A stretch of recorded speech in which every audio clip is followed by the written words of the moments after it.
Hey, welcome. Thank you for joining me today on TCG Collection Channel on YouTube.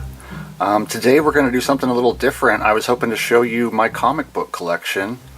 As you can see, we've got a Bone plush, a Bone comic book, and then this is actually the graphic novel, the full, complete story. Pretty thick, over 1,000 pages. It has a value of $40 when it came out. You might be able to find it cheaper, I'm not sure, but it is in print, I believe, so you can still get it. That's in black and white. They also, Scholastic released a colorized version. This is book 2. I believe there's like 9 books total, and as you can see, it's in lovely color. So it's kind of up to you. Some people like the color, some people like the black and white. It's kind of your personal preference. I found this at a Goodwill, at a thrift store, for really cheap. This says $10 when it was released. So, you know, I actually used to have a pretty big collection of comic books, like maybe 2,000 back in the mid to late 90s. And I traded them in at a comic book shop and just got credit for them. We'll start with a couple here that I happen to have. Here's Chainsaw Vigilante by Cartoon Books, #1. Tick, Karma Tornado, #1. And so I traded in my comics, but I kept the ones that I really, liked. I really liked the Tick. This is from the first series of the Tick. This should be a first printing. The Tick #10. The Tick #11 with Barry. Yeah, pretty funny. And then the final issue of that first series, the Tick #12. So after the Tick beats Barry, the Tick inherits all of his Tick gadgets, kind of like the Tick Cave, or the Batman parody kind of. So I have quite a few Tick comics. As I mentioned, I have Bone comics, quite a few of them. I'll actually put that there because that's a really cool cover. So I'm going to show you Bone comics. I also have the old epic publication of Akira by Katsuhiro Otomo. I'm a huge fan of that series. It's very good. There were, I believe, 36 or 37 or 38 issues published. And this was released, these were published in the 80s. This should be a first printing. It shows a cover price here of $3.50, but these are larger than your normal comic book. It looks like my holder is just falling apart, so I'll go ahead and open this up. Now, these are colorized. When it was published and reprinted, they typically did it in black and white, so the color version can be kind of hard to find. I did have issues 1 through 5 recently, but I went ahead and I traded them in at my comic book shop. I'll just quickly show you. I have a couple more of Akira. These have price tags on them from my local game store of $5. And that's probably what I paid for them back in, the late 90s. So,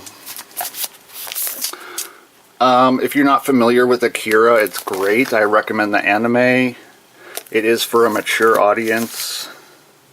There's, pretty graphic stuff. The comic book is great. The anime only covers the first 16 issues or so of the comic.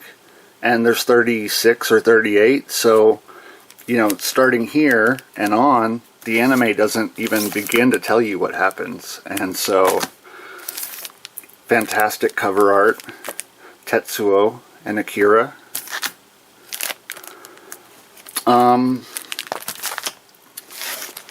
I was talking to my local game or comic book shop owner, and he was saying that it's the later issues that are more desirable as far as value. That the early issues have been reprinted so much. There's Joker. that they're not really as desirable, I guess. So it's the later issues like this that might actually be worth, because they weren't reprinted like the other ones were. So I have some more Akira. Here's issue number 4. Here's issue number 36. So there's at least 36. This might be the last issue right here.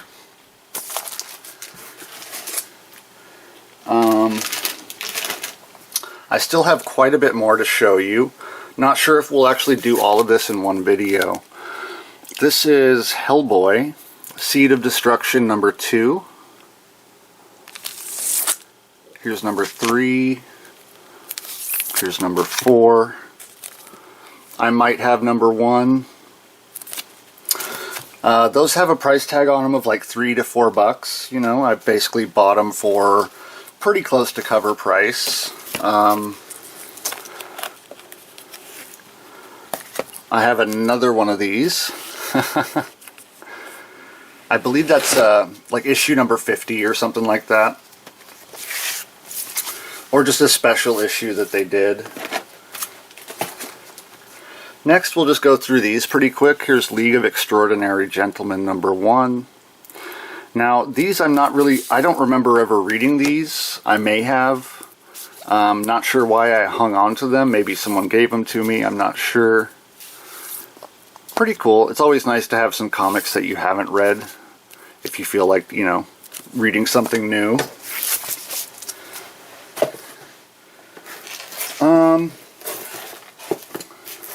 So now we're going to get into Bone, the copies of Bone. And Bone was published by Cartoon Books and then published by Image for a while. So you're going to see some with the Cartoon Books imprint up here. I've got issue 41. Issue 40. You're also going to see some with the Image imprint. And so Image as well reprinted a lot of the issues too. Now these should all be first printings, I'm not positive. When we get to the early issues, I have some where I have both a first printing and a reprint.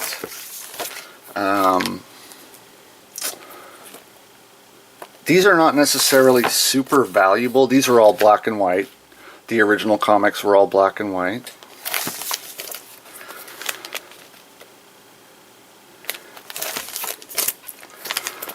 The covers are great in color.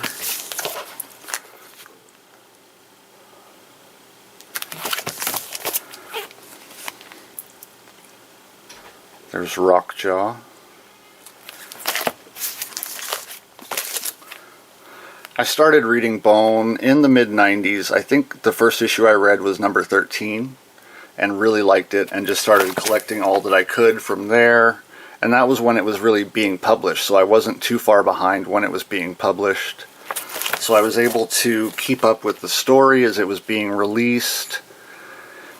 And, you know, then I stopped. I wasn't into comics for a long time, and so eventually just bought this this graphic novel over here and was able to read the entire thing. And I went ahead and loaned it to a friend of mine and let him read it. So very nice edition. Mine's pretty beat up because I've, read it and loaned it out. But I do have these nice comics. Look at the color, and see there you see Image, the Image label up here. Issue number 24. Issue number 23, the baby rat creature. Issue 22. Issue 21.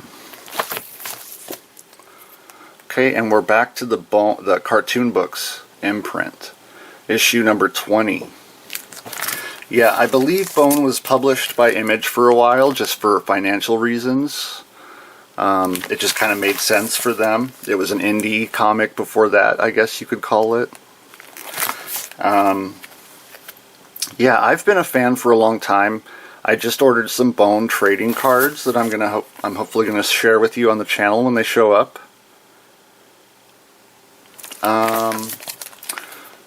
If you're familiar with the YouTuber Zach Scott, he was playing Animal Crossing recently, and he mentioned that his favorite comic was Bone.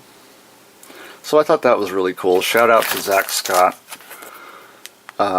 We've been watching his videos for a long time. That's a great cover with Phony Bone as Ahab.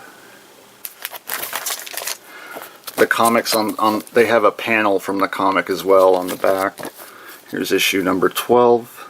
We're getting to pretty early. This is like book 2. Sorry about that.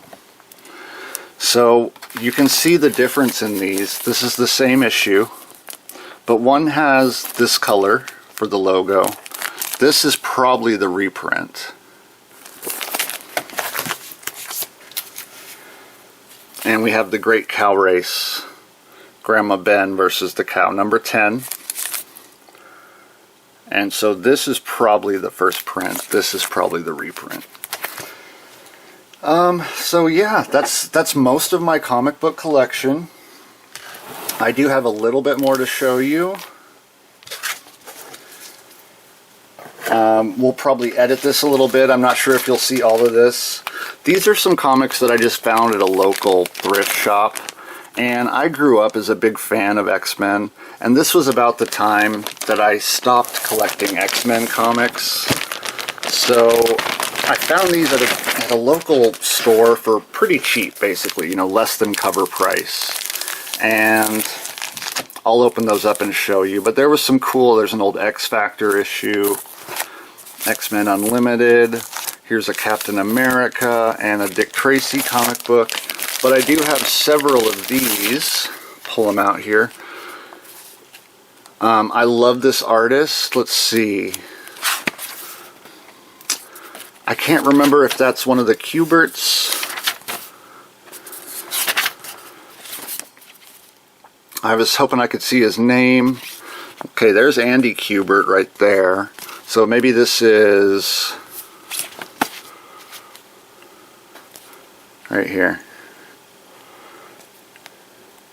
Madeira, Joe Madeira. So yeah, fabulous cover on that, you can tell. This was the beginning of Generation X. They were introducing the characters. This is, I believe, Skin, I believe is his name. And you see Banshee, who was kind of like the leader with the White Queen of Generation X. So yeah, I just happened to find these at a local you know, kind of junk shop, and they just had some old comics, and I was like, well, I'm gonna get these because I remember really enjoying the X-Men at that time. So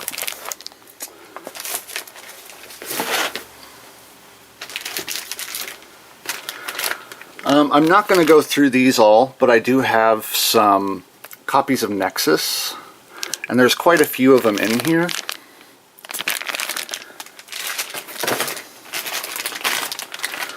I will go through these just to see what there is. There's Madman. I don't remember what all is in here. This might be a lot of indie type stuff. Yeah, Stray Bullets. I used to have those back when I collected. These are actually pretty good.